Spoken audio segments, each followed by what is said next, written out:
Hello, everybody. Thank you so much for being here. I'm Orna Ross, for those of you who don't know. I think everybody does know. And we are here this evening to talk about your creative business and hopefully to shed some light on how to. My aim here is very much about encouraging authors, but also other creative entrepreneurs, creative business people to make a living doing the thing they love to do. And that is a challenge. It's triply challenging, and we'll be talking about some of the challenges today. But first of all, I just want to make sure you can hear me. So if you can't, somebody please tell me if I'm talking to myself. I am getting used to this technology as I learn how to do online workshops. I have taught creative workshops for many years offline, but I'm breaking in, and those of you who were here last month will know that I kind of turned myself off at some point and we got it together in the end, but it took a little while. So just checking in the chat room, can everybody hear me? And I have a screen presentation here.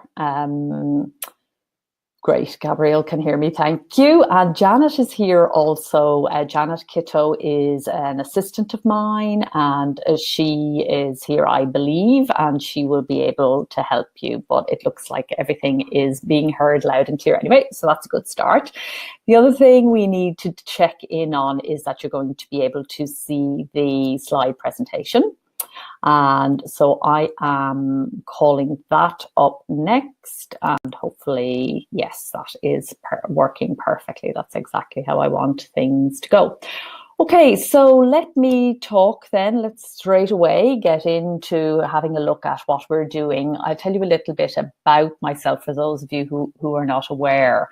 I am an author primarily. That's my particular creative craft. I know that lots of you who are here this evening are also authors, indie authors, trying to make a living with your books. But I know we also have other creatives in the house, and the principles, the practices, everything that I talk about in these workshops and in the Go Creative books and in the Creatives Club, they apply across the board. These are fundamental creative principles that have worked for thousands, probably millennia of years for the human race, and will continue to be relevant no matter what artificial intelligence or robots or whatever are coming down the road at us.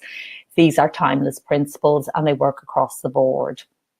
So I am focusing very much on how to do things the creative way, because there's a huge amount of business advice out there, as you probably all know. But for a lot of us, and by us I mean creatives, people running creative businesses, creative entrepreneurs, it feels very mechanical and it doesn't necessarily speak to us. It uses language that doesn't fully understand where we're coming from, because as creatives, we have a unique set of conditions and qualities and things that are going on within us as people and as individuals, but also within the business, particular constraints that classical business talk and classical marketing talk doesn't really appreciate. So I have spent a long time now looking at this and codifying, and through my work for the Alliance of Independent Authors and for the Creatives Club, where I come into contact with an awful lot of creatives all the time, but also back into my old life as a freelance journalist and as a lecturer in creative and imaginative practice. I've had the good fortune to work with creatives at all sorts of levels, performing in all sorts of ways. And I think there is a very clear and identifiable pathway to follow. And that's what I'm going to be introducing you guys to across this year, really, because there's quite a bit in it and it takes a little bit of teasing out. So tonight, what I'm hoping we'll achieve is that I'll talk a little bit about the 3 hats that you need to wear as a creative business owner. and get you looking at, I think some of you have downloaded the success wheel, get you looking at that and seeing where you fall in that, where your shortfalls are. We're all out of balance more in one area than the other. And then looking at the three aspects of a creative business, what exactly it means to succeed in each of those. And then at the end of the workshop, we will look at the coming quarter. So the next 3 months, but also a planning month, this month itself to be a month in which you'll plan what's going to happen next. So the workshops run from month to month. They're not sales, webinars, or anything like that. You just come along, they're free of charge. And I'm hoping that you'll come back next month and build on the information, and it will grow throughout the year. If you have any questions, please do put them into the chat room. I do want to hear them as we go along. I will work out how to get from chat and back again to the slide presentation as we go. So please, if you have anything you'd like to ask, just let me know. Okay, so this is some of the things that we're going to be talking about. So this is our success wheel here is in the middle. And at the end of the workshop, I will give you this quarterly review for you to take away and fill out and look at what you're going to do over the next quarter. And the most important thing I want to say, and I want to say it kind of straight up at the start, is that one of the biggest mistakes we make as creatives is we think we can do everything, and we think we can do everything now. So a lot of the Go Creative mapping process is about stopping that kind of sense and stopping us skittering about the place and doing all sorts of different things, and actually focusing in on the one most important thing that there is to do. Okay, and so this is what this very simple cloud map in the Go Creative method. We map out our intentions in clouds, and then we log what has actually happened. Once we've gone from desire, the intention, to done, the actual activity achieved, we log that in a waveform, and you'll see that as we go through the downloads. And I see Janet is here and handing out PDFs to everybody. Thank you, Janet. So next up we have, these are the three hats you are called on to wear as somebody who runs a creative business. Let's talk a little bit about them and a little bit about what each of them means. And we'll go into a little bit more on each of them then over the next couple of slides. So the first person here on the left, pardon me that the picture makes them all male, but this is just for pure illustrative purposes. The person on the left is the crafter.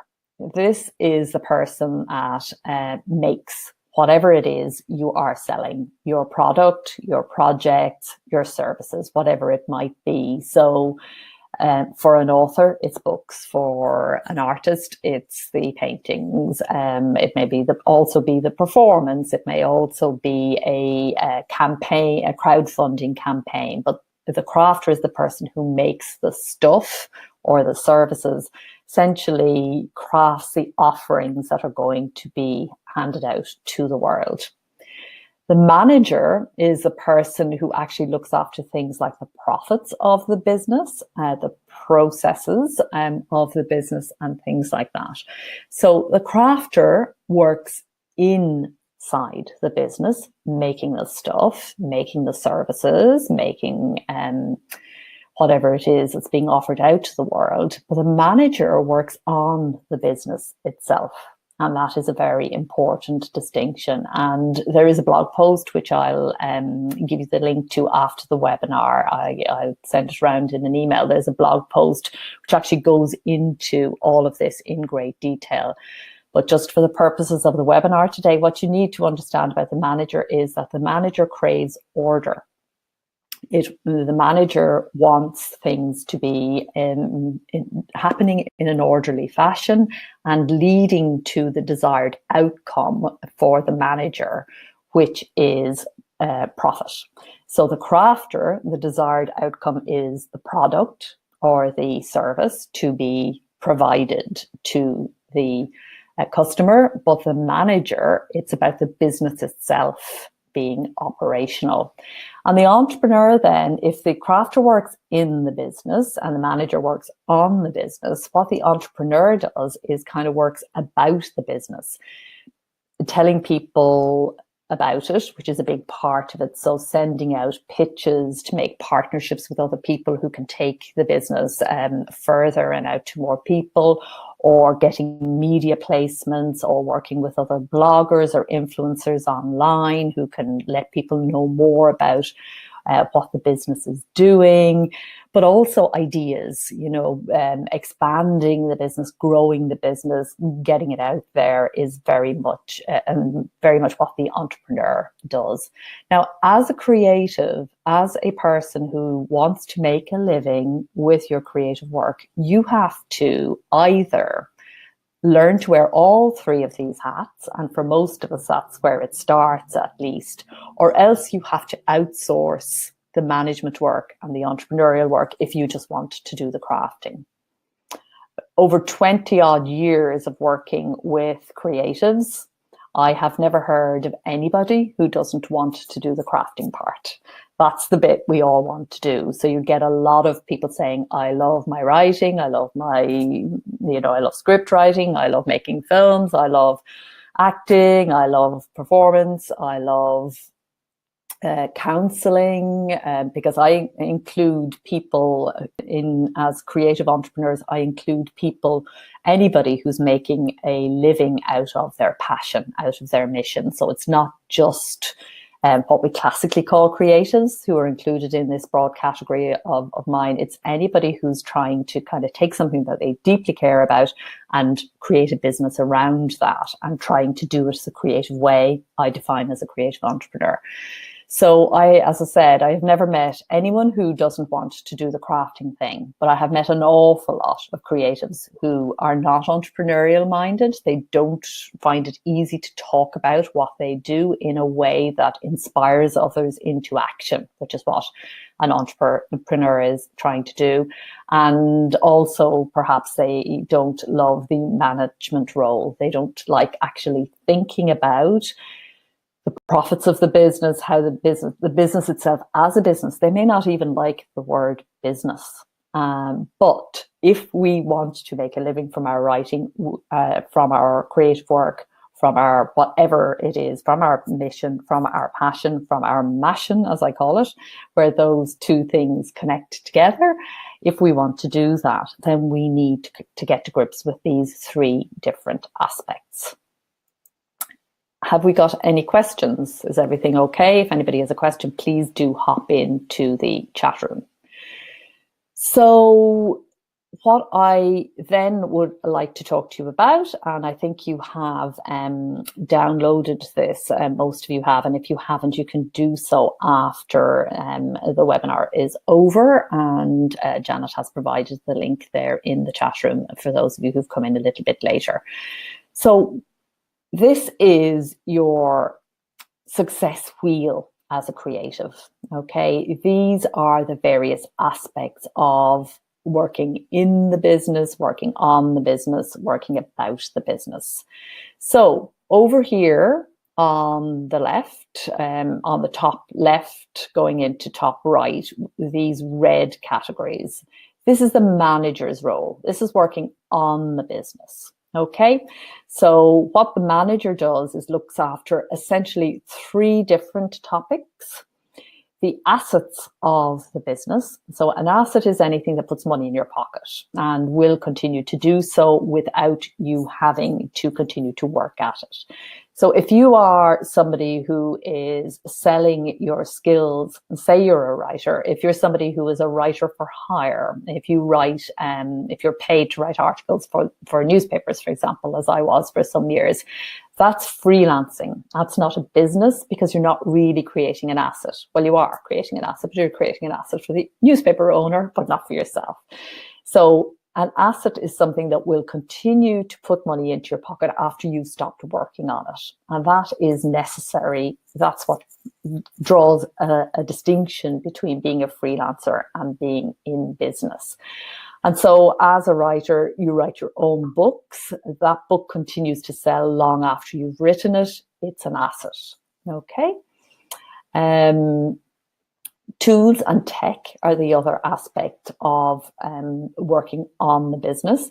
So each month, and we will get down to, through our quarterly mapping, going down into the month and into the week, each month, each week, each day, you will be looking at the tools that you use both to make your products and so on, but also to smooth your business processes and the technology that you use as well. So technology is another thing that a lot of creatives sometimes want to avoid. It is something that I'm sure all of you guys know that you can't avoid. So we have to get to, I am far from the most technically minded person in the world, but I'm always trying to get better at tech and to get tech that is better for me. I don't love tech for tech's sake at all, but I do love what it can actually do for me. I love the fact that we can be having this conversation now, and that I can be talking to people all over the world. I saw some of the amazing places where you've all come from, and that to me is just so fantastic that I actually have to take advantage of that. It's just too fabulous not to, and it is hugely stimulating creatively, I think, what tools and tech can do for us at this time. And the other thing then that the manager looks at, and which can be hugely beneficial to the creative, the crafter, and the crafter can tap into this as well, is the processes. But for the manager, looking at the processes of the business. So getting things that are as streamlined as possible, as easy as possible, and not doing things the same old way. Again, that can be about tapping into tech, but it can also just be about thinking about, I've always done it this way. Why do I do it that way? I don't have to. One of the biggest things about being in creative business is that we bring the creative exploration and questioning attitude into all aspects of the business, not just into making the product. And then we're around here to the crafter, and this is the green, the two green sections. So essentially, a craft person is making either a product or a service, and you need to think about the mix of that you may do, because very often as a creative running a creative business, we've got multiple streams of income going on. We might want to ultimately make our living just from selling our paintings, but in the meantime, we may do art classes, or we may do something else, offer some other kind of service. We may do online courses, we may do different things. So it's either a product, though, or a service, and it can be useful for us to think about that. And in the crafting and inside working on the business, it's also useful to think in terms of campaigns and projects, I think. But ultimately, all campaigns, all projects will come down to being either a product at the end of the day or a service. And it can be kind of difficult for us, again, as creatives, because we are working from a sense of mission, from a sense of passion. It can be challenging for us sometimes to think of our beloved creations as products or services, but they are one or the other. And then down here in the blue corner, we have what the entrepreneur does. And essentially that falls down into two categories, either partnerships. As I said, this could be collaboration with another creative to actually you reach their audience, they reach yours. It could be approaching an influencer who is very dominant in your micro niche online and getting their help, and so on. And then placements is a more sort of strategic blog post, perhaps, article for a newspaper, an actual media placement that tells people more about what you do. So if we have, I see that Lou had a question there, which Janet has answered about the first webinar. And I'll just say a couple of words about that before moving on a little bit more deeply into each of these three aspects. So the first workshop that we did, I don't really think of them as webinars, because a webinar, seminar is a lecturing type of situation. While I am doing an awful lot of talking today, really, none of this works unless you do the work. So essentially what happened to us last time was we were scuppered by technology, and it was a webinar. It was just to talk about the difference between resolution and creative intention. And so we use creative intention in the Go Creative method, and there is a distinction between the two. And I refer you back to that link that Janet has just kindly put there in the chat room, which will tell you the distinction and the difference between those two things. But in a nutshell, what we are going to be working with is the positive power of creative intention, which creates flow. And in a context where we talk about play and we talk about rest as well as work. And we realize that play and work are play and rest, I should say, are part of the creative process. They're not a break from it. They actually are key to the entire process. And if you have a look, I'm doing a lot of writing about creative topics on the blog at the moment. You can see that there, ornaross.com/blog. You will see that there is lots of information there that will go into some of the base kind of foundational principles that a lot of this work is built on over there. Okay, and of course, when the books come, there will be more explanations and deeper levels of explanation as well. So let's just take a look. So looking, and I'm going to see if I can actually get these uploaded for you, but if not, we will arrange to email them to you. So this is the on the business stuff. Okay, so looking at over here on the big cloud on the left, this is a map which you will fill out after the webinar.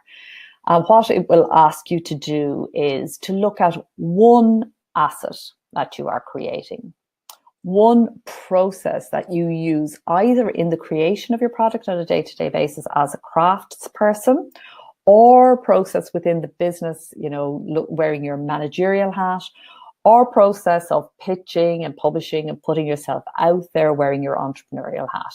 Just one thing that you could do in this quarter that would make a difference to your income specifically.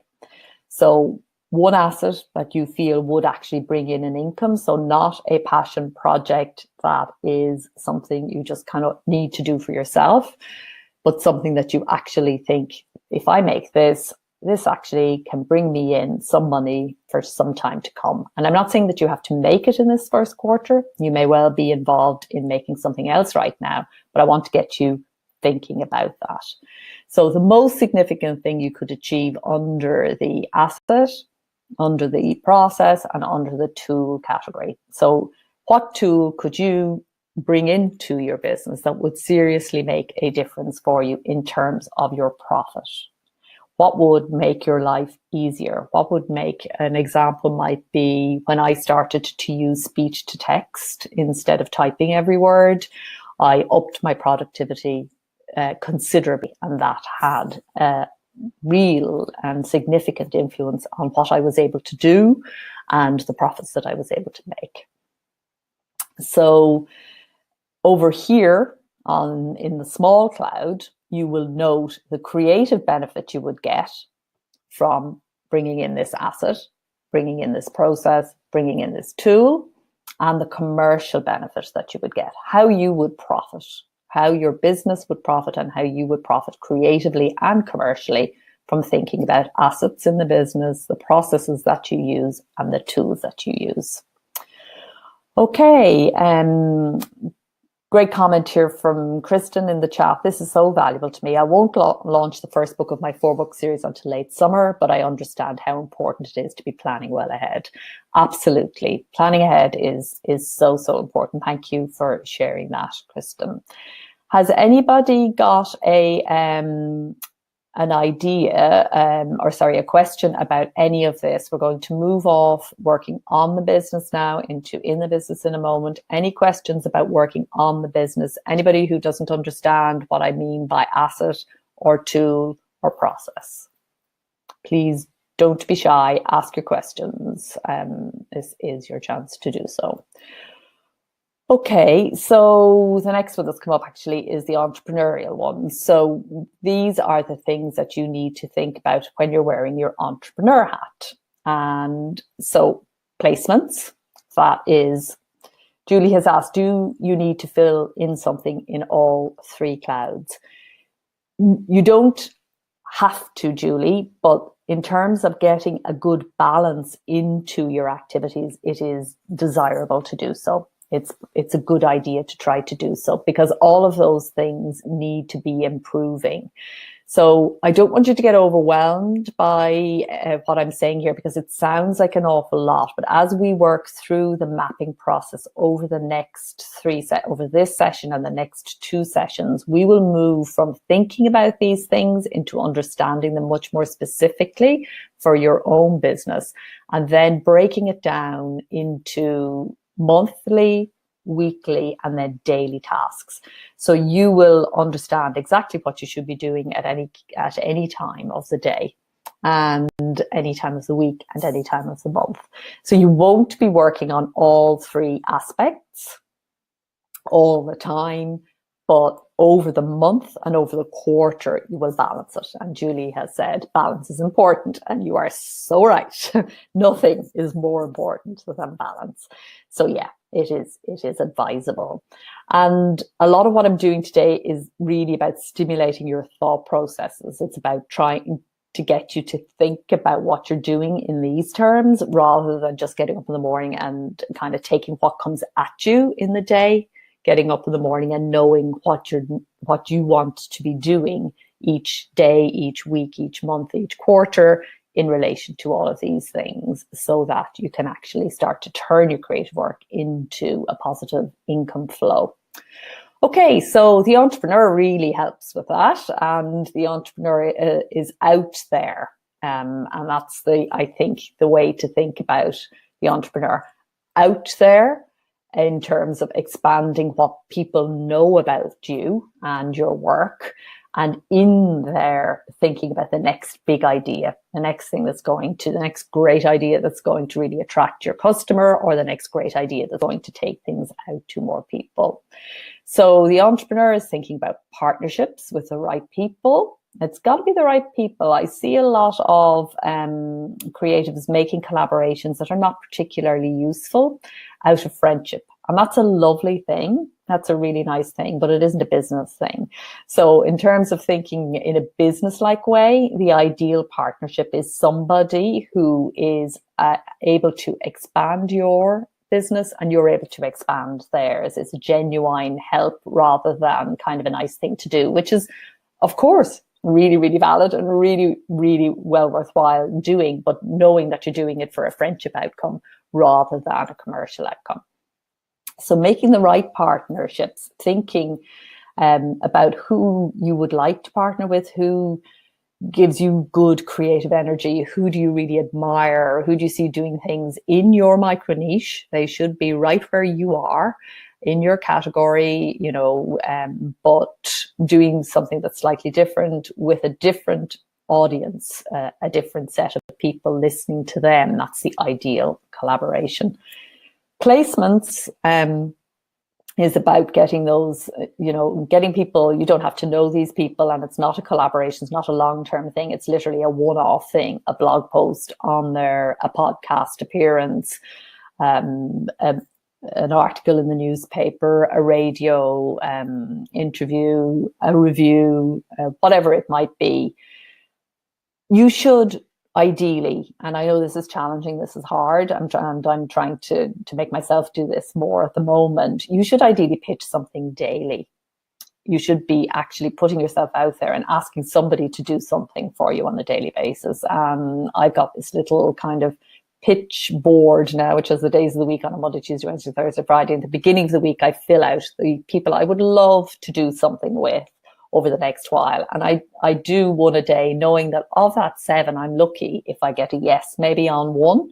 It won't necessarily, it doesn't at all mean that because you pitch somebody, you're going to get a yes. On the contrary, but the more pitches you put out there, the clearer you get about what you're trying to do and what you want to be doing, what you want to get out there. But also, obviously, just the more you pitch, the more you actually get a yes back. So I would encourage you to pitch far more often. And in order to pitch, of course, you need to know exactly what your offering is and where you want it to go. And that's another session that we'll be doing a little bit later on in the year. And the other thing then that the entrepreneur does is the big idea. I'm just going to go over to Lou here, who has asked, is partnership or collaboration feasible for someone who's just starting out? It's hard to imagine how I can help them when I'm just at the beginning stages. I think it is. I think you get, sorry, Julie made me laugh there. Daily, eek, when will I write, work, eat? Okay, I'll come back to that. I'm just going to cover Lou first. You're starting out, Lou. Get somebody else who is just ahead of you, just a little bit ahead of you. That's one way to do it. So somebody who is also kind of starting out, but who is in your niche area. The other thing you can do is focus more on placement. And so you can actually ask people who are further along and who are successful in your micro niche for some time, for some help, for some explanation of how they got to be, where they are and what they would recommend you to do. So I suppose the most important thing is to get used to reaching out, to get used to asking for help, and to get used to suggesting collaboration. Julie wants to know when she would write, work, eat. It doesn't take long to pitch when you get used to pitching. So it takes ages to pitch at first if you're not used to it, because you haven't worked out what your pitch is. Once you know what you're pitching, you can do it very often. Because you're essentially asking pretty much the same thing. And so it's just another email to add to your emails when you're sending them out. Instead of answering other people's emails, you're actually being proactive and getting your own email in there first. So once you've worked out your pitch, once you've worked out what you're selling, you'll find you're sending the same thing over and again, because you won't get responses to everything. And then you just send out the next one. And you don't get hung up on getting a yes. You just get very businesslike about it. I remember when I was submitting back to trade publishers back in the day, when you had to do that to be published and getting rejections all the time. I used to set aside Monday as my day. And when I would get a rejection letter, it used to be then in the post, I would just put it aside and then I'd look at them all on Monday. But I would have, for every rejection I had lined up, or everybody who just ignored me and didn't bother writing back to reject me, I would have the next one would be ready to go, and try to keep almost like machine-like about it and not to get emotional about it. And it's the same thing here with pitching and reaching out to other people. Rana asks, is that pitching with regards to your business? Yes, it is. I'm talking about pitching, but with regard to what you do is one way, but also your product. It could be looking for a book review from an influential book blogger, for example. It can be pitching at any level in the business, about the business, on the business. So Kristen was traditionally published, YA, fantasy, great genre. My new series is new adult. Adult. I would love to connect with other fantasy writers. Yes, where can I find them? Twitter is a fantastic source. Blogs also a great source. If you are a member of the Alliance of Independent Authors, do put a call out on the forum, and you will find other people in your genre there, other writing groups, and you can seek out there will be specific groups for your genre on Facebook and other places, and you can find them there also. And good call on going indie, Kristen. Okay, so pitching is one thing and dispatching is another. And I just want to draw the distinction here. When the entrepreneur is working on about the business, getting the business out there and letting people know about what's happening, there are two kinds of publication that happens. So there is publishing your own stuff, and that is your blogs, your Twitter, your tweets, your Facebook updates, any kind, your Instagram, any kind of publishing. It doesn't have to be words. It could be pictures. It can be video, it could be an audio, it could be podcast, whatever it might be. These are dispatches, okay? They're dispatches from you to your target audience, to the people you want to read you generally. They might be sent out more widely to people that you want to collaborate, but that would be a kind of a side thing that people will pick up on it when they come looking for somebody who does something like they do. Your essential purpose in sending a dispatch is to put your ideas out there, or to let people know something that you're doing, or, you know, it is your stuff, your publication channels, your own publishings, for want of a better word. Now, it's important to say that every business is now in the publishing business. Every business is now publishing either social media, or, you know, businesses are putting together books as their calling card. You know, it used to be literally a calling card, and now so many people who are not authors are writing books. So everybody is in the publishing business at the moment, and getting your own publishing sorted is one of the first tasks for every creative business to do. How are you going to put yourself out there? Which social mediums are you going to use? What platforms are you going to do? How much time are you going to invest in your own platform, in your own website, your own blog, and so forth? That's dispatches. Pitches is when you're actually writing directly to somebody else, making a suggestion that they should take an article about you, or about your book, or about your creative product. So it's important to understand the distinction between those two. And Julie, you're going to go eek again, because you should also be dispatching daily. And it doesn't take long. It literally can be done in a few minutes once you've got the clarity. But you should be sending out something on a daily basis that shows people what you're doing. And the easiest way to do this actually is to share your process at the end of the day, or at the beginning of the day, just to make a note or two about what you did, how you did it, what your motivations were, what maybe struggles you're having, challenges you're going through. It could be just showing a work in progress.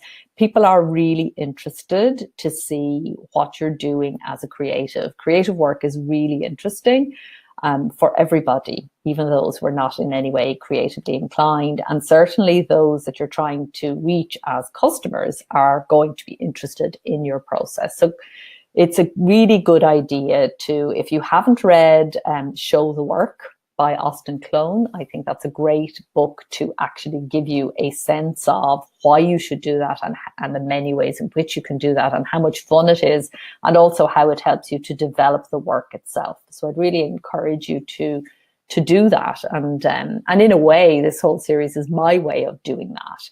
It's showing, and by showing others what to do and how to do it, loads of people are actually going to be attracted, so that when the final product comes along, they're already invested in what's happening.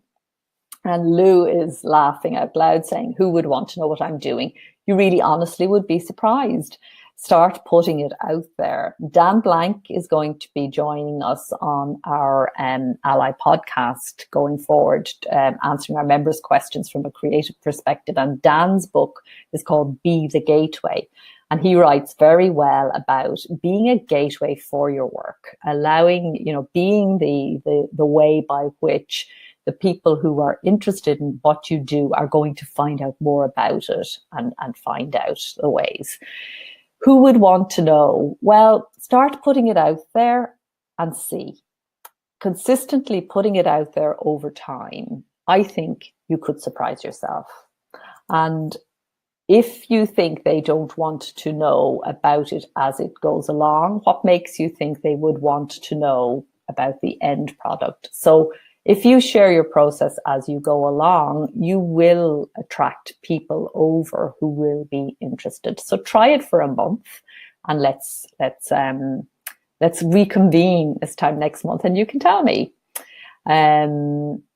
Yay, I love that. Thank you, Elizabeth. Somebody accused me the other day, Elizabeth says, of always putting myself out there. She meant it as a criticism. I took it as a compliment. Good for you. Absolutely, because creatives know that sharing is an act of generosity. It is. But sharing what you do, it's hard. One of the reasons we say who'd want to know is because I'm afraid what they'll say if they do know. I'm afraid of actually doing it, and we need to practice putting ourselves out there as much as we possibly can. Lou wants to know what was the other book I mentioned, not Dan's. Dan's is Be the Gateway, and the other one is Show Your Work. And I'll just type them in here with the author names. I think it's Austin. I think it's Austin. It may be En, and Be the Gateway, Dan Blank. Both well worth your time in terms of thinking about what you do in a creative way. Okay. Yeah, lovely. So everybody's coming in to say, well done, Elizabeth. And I really do encourage you all to think that way. Oh, dear, it is 22. We're flying along here. So you like this one more, I know, because you're all creatives and therefore you're all crafters who love crafting. So the three in the big cloud here are more recognizable and probably something you are already doing, and that is making your product or project or service, whatever it is that you are going to ultimately offer to the world. You're busily crafting it. And the thing I want you to think about that is, if you are having difficulty getting your craft work in, if you are finding, that you're easily distracted or you're procrastinating, maybe even blocked,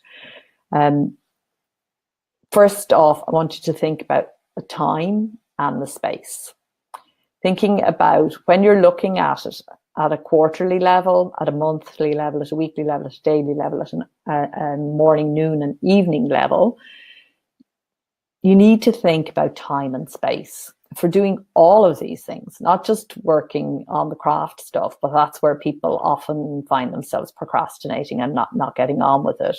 You need to think about the time within which you are going to actually do the work and the space where you are actually going to do the work. So when and where are key and critical. And the craft work will always fall off. It will always be, because it's only got you to look after it. It's only got you to actually take care of it. Nobody else is demanding, particularly as indies, nobody else is demanding of us that we produce the stuff and deliver it. And so we have to make it our number one and our most important thing. And so I would recommend, if you can, and I do recognize that some of you have day jobs and you can't do this, but to do the craft work first in the day. Suzanne is saying that thing with the time is the hardest, I have to say. Absolutely. And one of the best ways, I think, to overcome that challenge, thank you. One of the things that overcomes the challenge of time is to do the craft work first. Before you speak to anyone in the day, if you can, before you read the paper, definitely before you pick up your phone, before you answer an email, before you do a tweet, before you go on Facebook, turn into the craft work. At least if you are not able to do that and actually, do it first. And those of you with young children, for example, may not be able to do that. But if you can, put it first. But if you can't put it first in the day, first thing in the day, think about when you will do it. Make sure that you'll get to it. And the space, where will you do it? A lot of us are working in coffee shops now. I have 3 desks here in this room that I'm speaking to you from for 3 different aspects of my work. And I also use a local coffee shop when I need to go deep, because it doesn't have, it's a stables up in the park. It doesn't have Wi-Fi, and I can get away from all interruptions when I need to go deep. So as a creative, honor your work by knowing when and where in advance and planning it out. Nap time, exactly when the little ones have gone down.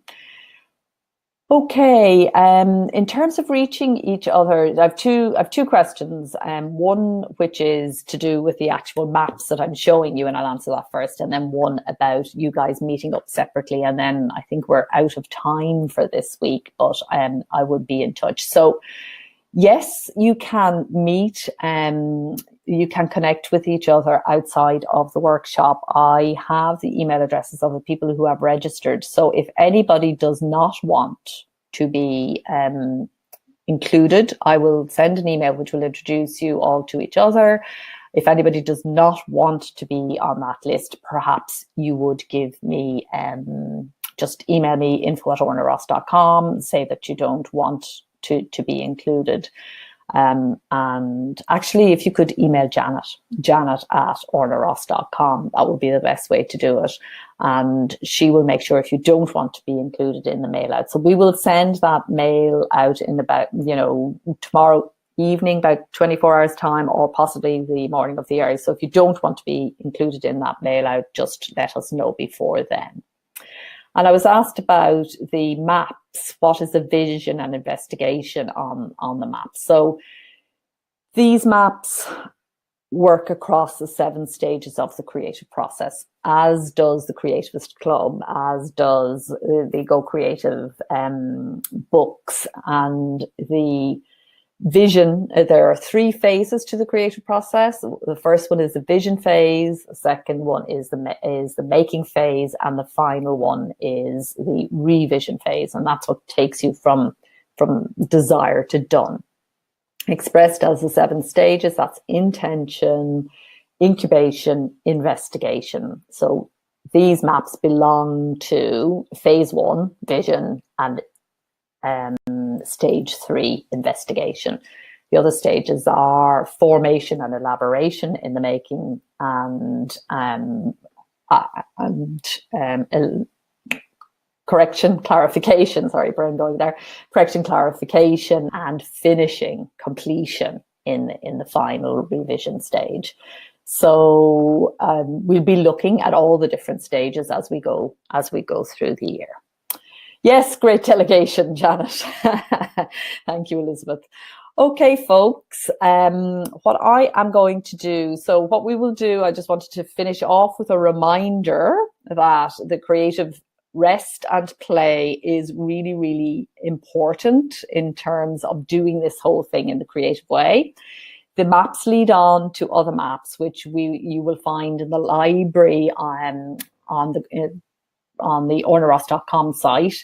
But I will lead you through them as we go through these workshops, so you don't need to worry too much about that. They're also available, some of them as downloads on the blog. But here, I just wanted to, not that this one is for downloading for you just yet, but I wanted to emphasize how important it is, the work, rest and play. Here we use the clouds to envisage what we're going to do. We log it through the waves. These turn up on all the different maps. The star is about getting good creative rest, and the sun is about getting good creative play. And so think about all of those. When you are resting, think about your project. When you're asleep, you can get a lot of work done. The subconscious in the creative method does a lot of the heavy lifting, and we don't have to approach it in a heavy, sort of hard on ourselves kind of way. And if you find you're doing a lot of procrastination, it's probably because you've got into that habit of kind of beating yourself up. And so I'm going to see where we are with these. Let me just see. Yeah, file sharing. So we have the quarterly review here. Yeah, so I think you should be able to download the quarterly review, where you can begin to fill in some of these things for yourself that you're going to do over the next quarter. And just hopping back to the chat room to see if you are okay. Certainly my file is working in terms of downloading it. So how are you guys getting on? Yes, it worked. Fabulous. Okay, folks. So yeah, walking is great creative play. I hope that was useful to you. info@ornaross.com if there's anything about the actual content here. You are all welcome to join the Creativist Club if you want to have somebody who will actually help you and guide you through. That is very much a work in progress at the moment, and so it is. It's a little bit in beta, and so it's very reasonable to join there at the moment if you want to. I'd also love to see you guys over in the Creativist Club, which is our Facebook group, where we kind of talk to each other, help motivate each other, and so on. That's another way for people to connect. And so please do hop over there and join us. We'd love to see you so we can continue the conversation through the month between these workshops, so we don't forget all about it until the next month comes around. And thank you all for your very kind compliments and thanks. And I'm delighted that you were here. I'm delighted the tech held up. I'll be having a little celebration about that. And yeah, hope to see you again then. It is always on the first Tuesday of the month, 6 o'clock London time. And next month we'll be drilling down. You'll have a look at the quarterly and at the success wheel. You look at the different aspects of working in your business, about your business and on your business. Crafter, entrepreneur, manager. Where are you strong? Where are you falling down a bit? Just assess yourself on a scale of 1 to 10 on that. Take a look at the month coming. Begin to think about the planning of what you would do take a look at the quarter coming, what you would do over the coming months under each of the headings: in your business, on your business, about your business, as a crafter, as a manager, as the entrepreneur. And just begin to make notes and then bring that along next time. Okay, folks, thank you very much. Sorry, this content is not available to you right now. Why would that be? Okay, I'm not sure why the Creativist group isn't letting you in, Kristen, but if you apply to as a friend, we'll see what we can make happen. We'll get you in for sure, so that I know you're there. So just yeah, try to befriend me on Facebook, and we'll get you in. Same for anybody else who's having trouble. Facebook is doing funny things at the moment. They're doing another upgrade. Okay, and speaking of Facebook, don't spend more time on Mark Zuckerberg's Facebook than you spend on your own website, okay? More time on your own website than his in the next month. Thank you all very much. So great to have you here. Take care now, and happy hatchings. Bye.